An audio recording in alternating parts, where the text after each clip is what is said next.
Nihoyat Cobalt mashinamiz ham bitdi. Xudo xolasa zaslonkalarni yuvdik. Baribir ozgina ishkalar chiqdi. Programmasini almashladik. Programmadan keyin ham ozgina недостатка bo'ldi. Relesini to'g'rilab montaj etib taxladik. Короче, gradus o'ynab o'tadi.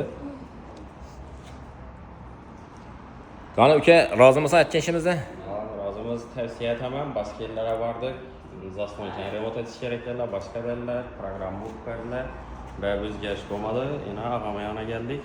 Ajoyib zo'r taxlab berdilar. Aborotlar ham o'ynamaydigan bo'ldi. Yurishi, tortishi, narsasi zo'r bo'ldi. Tavsiya etaman, kelaverasizlar. Ukamiz yuzim ko'rinmasin dedi. Shuning uchun o'zimni olib turibman.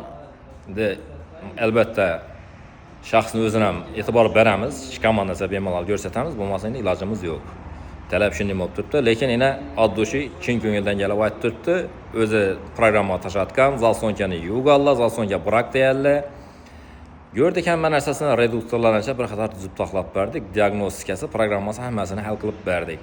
Bemalol kelaverasa, negativlarni gapini e'tibor bermanglar. Biz shu yerdamiz. Meniki bir vagon chiqib bo'lsa ekan, qochib ketsam sizdan aldab. Shu 30 yil oldi shu yerdamiz. 2004 dan beri shu ustaxonada ish boshlanamiz 30 yil oldi. Kutib qolamiz, kelaverasizlar.